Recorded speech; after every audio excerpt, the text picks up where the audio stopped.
शाम के 7 बज रहे हैं। नमस्कार, न्यूज 24 पर आप देख रहे हैं सबसे बड़ा सवाल। आपके साथ मैं हूं मानक गुप्ता। राष्ट्रीय जनता दल के बाहुबली नेता शहाबुद्दीन की जेल से रिहाई ने बिहार में नीतीश कुमार और लालू प्रसाद के बीच दरार पैदा कर दी है। जब बिहार में लालू की सरकार थी, आरजेडी के पूर्व सांसद शहाबुद्दीन जंगल राज का प्रतीक माने जाते थे।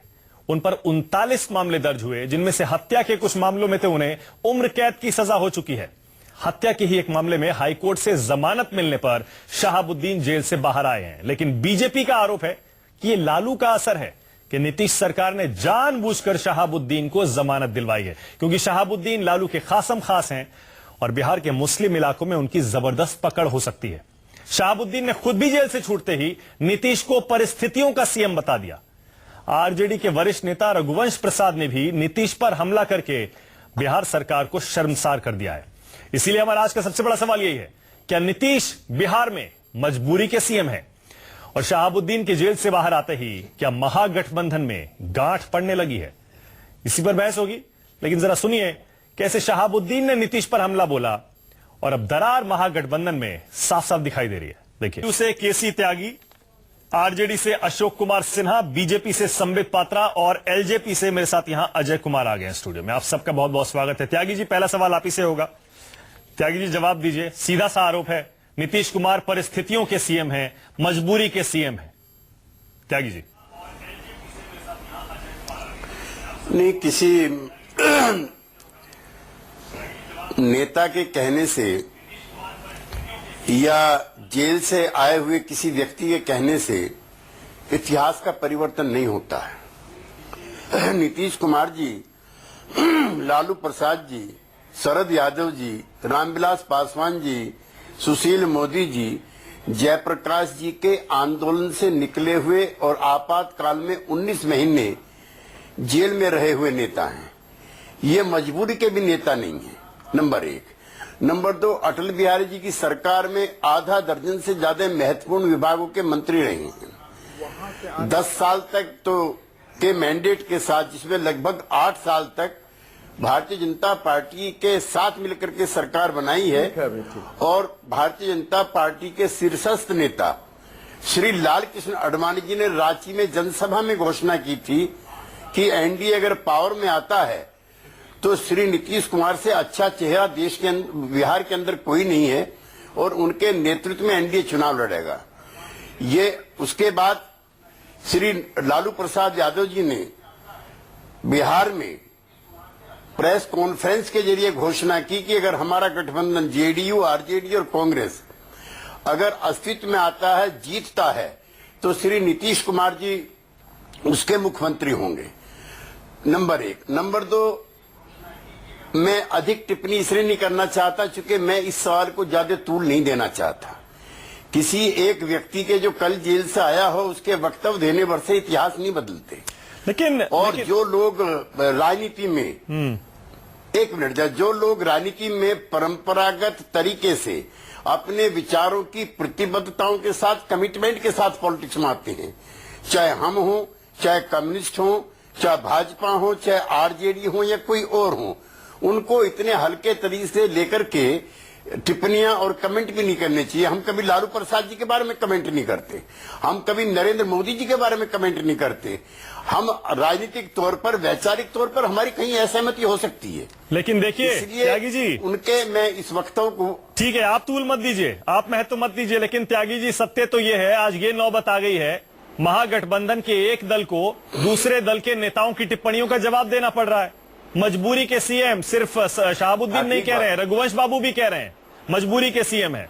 अब देखिए, इसीलिए हम ये कह रहे हैं, जिस शहाबुद्दीन को आप ही की सरकार ने, नीतीश कुमार की सरकार ने अरेस्ट करवाया, उनको सजा दिलवाई, आज ये नौबत आ गई कि उनको छुड़वाना पड़ा लालू जी के दबाव में आपको, और अब देखिए आप ही पे हमला शुरू हो गया।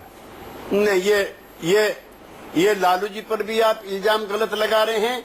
वो अदालत के फैसले से छूटे हैं और 11 साल तक वो जेल में रहे हैं। तथ्यों की पूरी जानकारी आपके पास शायद अगर ना हो तो वो अदालत के फैसले से ही 11 साल जेल में रहे हैं। नहीं त्यागी जी, मेरे पास तथ्यों की पूरी जानकारी है। त्यागी जी ठीक है, आप मेरे पास, आपके लिए मेरे पास भी तथ्यों की पूरी जानकारी। जी हाँ, मेरे पास भी है त्यागी जी, मैंने भी अपना होमवर्क पूरा किया है।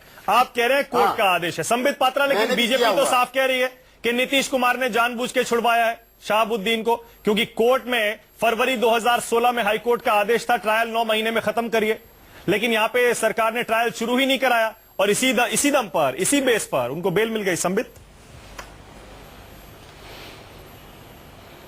देखिए, थोड़ी देर के लिए वो कागज बही जो हम लोग सब लेके आए हैं होमवर्क करके, उसको साइड में रख दीजिए। शहाबुद्दीन किस प्रकार का व्यक्ति है और उसका किस प्रकार का कारगुजारी रहा है, ये बिहार का क्या पूरे हिंदुस्तान का बच्चा बच्चा जानता है।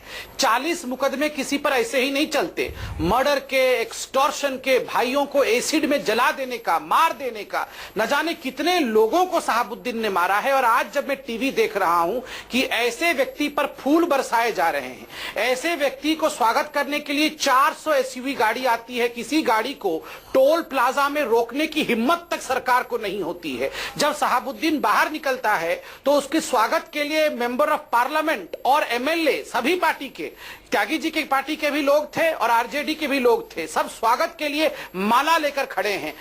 मानक जी, ये जो दृश्य जा रहा है ना, ये जंगल राज रिटर्न्स का है। पूरा हिंदुस्तान स्तब्ध होकर देख रहा है कि आखिर किस व्यक्ति को हम हीरो बना रहे हैं, इस प्रकार के हत्यारे को हम हीरो बना रहे हैं। दूसरी बात, आप देखिए, कोर्ट ने छोड़ा। कोर्ट कैसे नहीं छोड़ती? आप केस लड़ेंगे नहीं, प्रोसिक्यूटर छुट्टी पे चले जाएंगे। खुद डिफेंस काउंसिल कह रहा है कि प्रोसिक्यूटर मौजूद नहीं है। आप बिल्कुल इस प्रकार के वकीलों को सामने रखेंगे जो आपके केस को लेकर आगे बढ़ेगा नहीं, तो वो शहाबुद्दीन छूटेगा नहीं तो क्या होगा? तीसरी बड़ी बात आप देख लीजिए, मैं तो सिंपल बात ये कहता हूं कि छोड़िए बीजेपी क्या कह रही है, ये लड़ाई तो महागठबंधन के कंपोनेंट्स के बीच में हो रही है। आपको याद दिलाऊं कि जब सरकार बनी थी बिहार में, लालू प्रसाद यादव जी ने पहला प्रेस कॉन्फ्रेंस किया था, नीतीश जी ने नहीं। क्या कहा था लालू जी ने? मैं आपको शब्दशः बोल देता हूं। लालू जी ने कहा था, अब जो है नीतीश कुमार बिहार संभालेंगे, हम लालटेन लेके बनारस चले जाएंगे और वहां से पूरा भारतवर्ष का जो है नेतृत्व हम करेंगे। अब ये लालटेन लेके लालू प्रसाद जी निकलते, उससे पहले ही नीतीश जी निकल गए हैं। तो ये ऐसे ही बयानबाजी नहीं हो रही है। ये जो रघुवंश प्रसाद सिंह कह रहे हैं कि ये भी परिस्थिति के सीएम हैं, और ये शहाबुद्दीन जो कि वाइस प्रेसिडेंट है आरजेडी के, ये कोई साधारण ऐसा ही आरजेडी का कार्यकर्ता हो, ये भी नहीं है, उपाध्यक्ष आरजेडी के, वो कह रहे हैं कि परिस्थिति के नेता हैं। ये लालू प्रसाद जी के शब्द हैं और कोई नहीं। जवाब देंगे अशोक जी?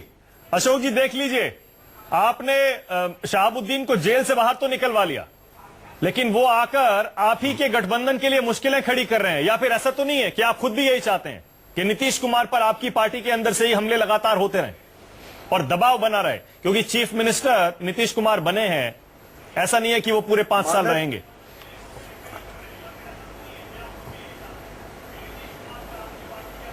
मानक, हमने नीतीश कुमार जी को मुख्यमंत्री का उम्मीदवार चुनाव के पहले घोषित किया था। ये राष्ट्रीय जनता दल का आधिकारिक स्टैंड था और उन्हीं की अगुवाई में और पूरे दमखम के साथ राष्ट्रीय जनता दल और जनता दल चुनाव लड़ी। और मैं आपको आज ये राष्ट्रीय जनता दल का आधिकारिक स्टैंड बता रहा हूं कि इस महागठबंधन के मुख्यमंत्री हैं नीतीश कुमार जी, बिना शक के। और आपको आश्वस्त करना चाहते हैं आपके चैनल के माध्यम से पूरे देशवासियों को कि ये गठबंधन जिसके बारे में बीजेपी इतना सोच रही है, लाल टपक रहा है कि गिरेगा, ये 5 साल तक चट्टान की तरह अटल रहेगा। क्या नीतीश कुमार मजबूरी के सीएम हैं? और जहां तक नेताओं की बात है, तो ये तो अब मैं बता रहा हूं, हर आदमी का दुनिया में एग्जिस्टेंस जो है वो मजबूरी का है। अगर कोई आपको कहे कि आप मजबूरी के एंकर हैं, तो वो भी साबित कर देगा अपने तर्क से कि ये सही है। हर कोई, मोदी जी क्या स्वाभाविक रूप से है क्या? वो भी मजबूरी के पीएम है। ये बात बेजा है, इसको आप इतना हीरोइक मत दिखाइए। खुलकर कहिए ना, डरते क्यों हैं? डर किस बात का है? हम तो मजबूरी के एंकर नहीं है, हम तो ताल ठोक के कहते हैं। अशोक जी, आप भी कहिए, अगर नीतीश जी बिहार के सीएम मजबूरी में बनाए गए हैं तो कहिए ताल ठोक के, डरते क्यों है? शहाबुद्दीन ने कहा, रघुवंश बाबू ने कहा, आप भी कहिए। नहीं, ये शहाबुद्दीन जी ने कहा, रघुवंश जी ने कहा, मानक ये आदरणीय लालू प्रसाद जी ने नहीं कहा। अब मैं प्रवक्ता के नाते आदरणीय लालू प्रसाद जी की बातों से आपको अवगत कराऊंगा, जो राष्ट्रीय जनता दल का आधिकारिक वक्तव्य है। अच्छा संबित, एक सेकंड में जवाब लूंगा आपसे, एक सेकंड में। मुझे पता है आप काउंटर अटैक करना चाहते हैं, लेकिन अजय जी आपको क्या समझ में आ रहा है? नहीं, चल क्या रहा है? ये शहाबुद्दीन के बाहर आते ही अचानक ये दरारें क्यों दिखने लगी हैं गठबंधन? इसमें देखिए दो बातें हैं। अभी त्यागी जी ने कहा वैचारिक मतभेद और हमला नहीं, मैं बिल्कुल सहमत हूं त्यागी जी की बात से। जो दुख का विषय है पूरे देश में और बिहार में खास तौर पर कि ये जो गठबंधन में दरार आई है वो एक शहाबुद्दीन जैसे व्यक्ति के लिए आ गई, तो यही बहुत शर्मनाक है। और दूसरी बात, जैसे त्यागी जी कह रहे हैं कि ये कोर्ट की प्रक्रिया है, तो सरकार मूक क्यों है?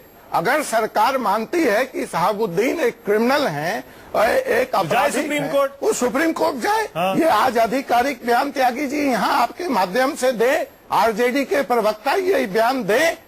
पत्रकार की हत्या हुई है, उसकी पत्नी दर-दर ठोकर खा रही है और मीडिया जगत पे हमला हुआ है, लेकिन किसी को फिक्र नहीं है। लोग अपनी अपनी सफाई दे रहे हैं, सरकार दूसरे मुकदमे हैं। अगर एक आम क्रिमिनल होता, सत्ता का संघर्ष है क्या गठबंधन का अंदर का? देखिए एक आम क्रिमिनल होता है, अगर उसको एक केस में बेल मिल जाता है, वहीं की स्थानीय पुलिस, एक पुलिस कप्तान एसपी उसको अंदर कर देता है दूसरे केस में। और यहाँ तो कालीन बिछाए जा रहे हैं स्वागत में, भागलपुर से लेकर के सिवान तक टोल प्लाजा फ्री किया जाता है। बीजेपी की ओर लाल टपक रही है। जेडीयू के माननीय त्यागी जी स्पष्ट करें कि क्या वो अपने दल के विधायकों के खिलाफ, मंत्रियों के खिलाफ कार्रवाई करेंगे जो शहाबुद्दीन के स्वागत सभा में कल मौजूद थे? हाँ, दो सवाल त्यागी जी। संबित एक सेकंड में आ रहा हूं। दो सवाल, पहला ये, क्या सुप्रीम कोर्ट जाएगी बिहार सरकार शहाबुद्दीन की बेल के खिलाफ? और दूसरा, जिन लोगों ने उनका स्वागत किया माला हाथ में लेकर, क्या उन पर कार्रवाई होगी? देखिए, जो लोग नीतीश कुमार जी को और उनकी कार्य प्रणाली के बारे में जानते हैं, मानव जी, 50,000 से ज्यादा लोगों का कन्विक्शन श्री नीतीश कुमार के नेतृत्व में स्पेशल कोर्ट बना करके, अजय जी भी बैठे हैं, लोक जनशक्ति पार्टी के भी हमारे मित्र बैठे हैं, जिसमें जेडीयू के विधायक भी थे, राजवल्लभ ओझा जी और अनंत सिंह, दोनों आरजेडी के और जेडीयू के बहुत प्रोमिनेंट पिलर थे। लेकिन जब उनके बारे में कोई शिकायत आई तो न लालू जी ने भी उनको अपनी पार्टी से बर्खास्त किया और हमने भी अपनी पार्टी से बर्खास्त किया, और दोनों लोग पिछले दिनों जेल में थे। तो कानून को अपना काम करने से कोई नहीं रोकेगा, कोई नहीं रोकेगा, कोई नहीं रोकेगा। ये आपके मंच, आपके माध्यम से मैं कहना चाहता हूं, नंबर एक। नंबर दो, किसी आरजेडी के मित्रों से मुझे कोई कुछ नहीं कहना है, क्योंकि ये उनकी पार्टी के सांसद रहे हैं।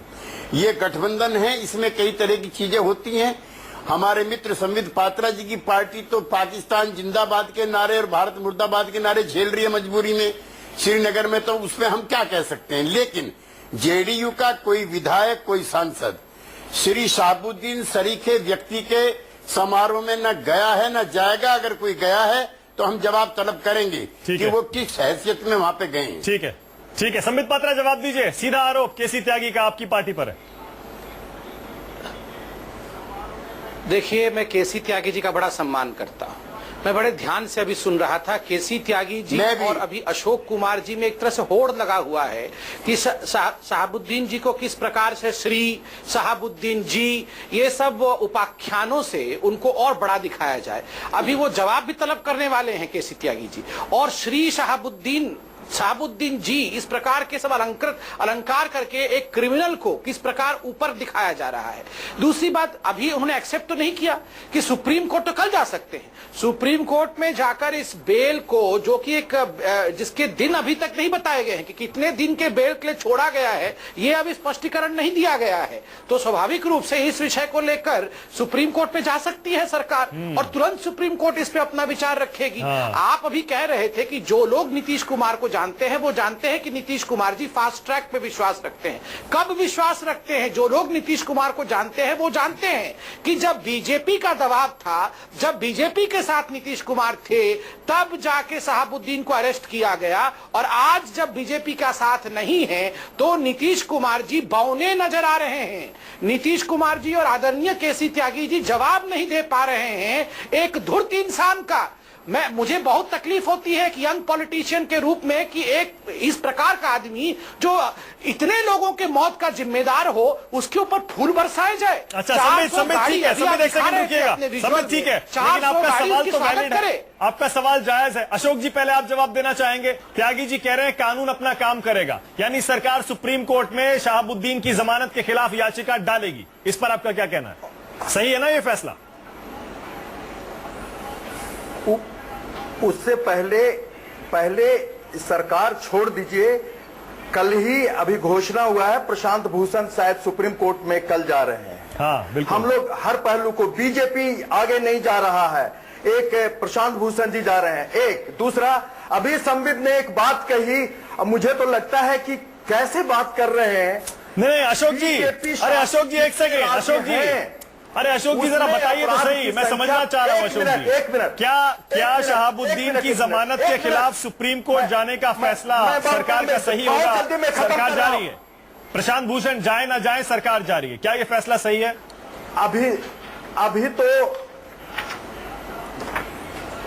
अभी तो सरकार के पास ये आया है मामला, अब सरकार सारे पहलुओं के लीगल एस्पेक्ट को देखेगी तब विचार करेंगे। सरकार तो एक इंस्टीट्यूशन है। अच्छा देखिए, यही दो आवाजें आ रही है, त्यागी जी कह रहे हैं कानून अपना काम करेगा, बेल के खिलाफ सुप्रीम कोर्ट जाएंगे, आप कह रहे हैं कोई फैसला अभी हुआ नहीं है, यही देखिए मतभेद सामने आ गया।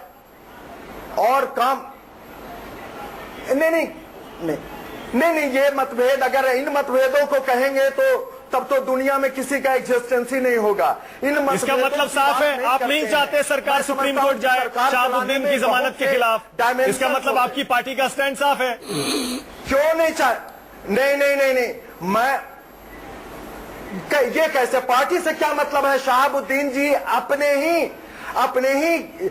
अब गिल्ट के चलते गए थे जेल, शहाबुद्दीन के चलते कोई पार्टी ने कोई गिल्ट नहीं किया है। अच्छा ठीक है, आदर के सिद्धांत से ठीक है, जाहिर है आरजेडी के नेता है शहाबुद्दीन, आप क्यों चाहेंगे कि सरकार उनकी जमानत के खिलाफ सुप्रीम कोर्ट जाए? मैं एक यहाँ पे टेक्निकल पॉइंट रखूं, संबित एक सेकंड, अजय जी कुछ कहना चाहते हैं? आलोक जी को यह याद दिलाना चाहता हूँ कि यही लालू जी पटना में जब दिन दहाड़े इंजीनियर की हत्या हुई थी तो नीतीश जी का क्लास लगा रहे थे कि कानून और व्यवस्था खराब है और इसकी जिम्मेवारी नीतीश कुमार की है। इनके यही प्रवक्ता और रघुवंश बाबू आरोप लगा रहे थे और कहे थे कि नीतीश जी जिम्मेवार हैं इस खराब कानून व्यवस्था के लिए, और आज जब वो कानून व्यवस्था के लिए काम करना चाह रहे हैं हाँ, तो आरजेडी उनके मार्ग में पकड़ रही है, रोड़ा बना रही है, सरकार गिराने का मेरे पास धमकी दे खत्म हो रही गया। है। सर त्यागी जी आपको दूंगा क्लोजिंग कमेंट, क्योंकि सरकार तो आपकी है, फैसला नीतीश कुमार को करना है। सर कितने दिन में सुप्रीम कोर्ट में ये अपील फाइल हो जाएगी? देखिए संबित जी कुछ कहें आज गुस्से में, और अपने जो आरजेडी के मित्र भी हैं और जो एलजेपी के मित्र भी हैं वो जानते हैं कि मुख्यमंत्री नीतीश कुमार ने, मैं किसी और के लिए नहीं कह रहा हूं कि और लोगों ने ऐसा किया है, कभी भी इस बात पर कॉम्प्रोमाइज नहीं किया कि लॉ एंड ऑर्डर के मामले में कोई कोताही बरती जाए। अनंत सिंह हमारे प्रिय एमएलए थे, राजवल्लभ यादव आरजेडी के प्रोमिनेंट लीडर थे, और दूसरा ये है एलजेपी के मित्र से भी कहना चाहता हूं, पहले हमारे ये साथ साथ थे, ये सभी जगह बीमारी है, कोई खाली आरजेडी में नहीं है। आपके भी कई सांसद, कई विधायक, मैं भी उनके साथ रहा हूं, हमने उनके साथ काम किया है। नहीं सर मेरे पास टाइम खत्म हो गया त्यागी जी, लेकिन ये बात तो आप सही कह रहे हैं त्यागी जी, लेकिन ये बात तो आप सही कह रहे हैं कि बाहुबली नेता हर पार्टी में रहे हैं, लेकिन यहां मुद्दा यह है क्या सरकार अपनी किसी रूलिंग पार्टी के किसी एमपी, एमएलए या किसी नेता को जानबूझकर जेल से छुड़वाए, जमानत दिलवाए और उसके बाद सुप्रीम कोर्ट जाने में उसी हाईकोर्ट के फैसले के खिलाफ, जमानत के खिलाफ कितना समय लेती है, यह भी देखना पड़ेगा। लेकिन स्टैंड तो लेना पड़ेगा, नीतीश सरकार को स्टैंड तो लेना पड़ेगा। क्या शहाबुद्दीन की जमानत के खिलाफ सुप्रीम कोर्ट जाना है या नहीं जाना है, जमानत होनी चाहिए या नहीं होनी चाहिए, तभी पता लग जाएगा कि अंदर मतभेद है या नहीं। बहुत बहुत शुक्रिया केसी त्यागी, अशोक जी, संबित पात्रा और अजय जी, बहुत बहुत शुक्रिया सबसे बड़ा सवाल में आने के लिए।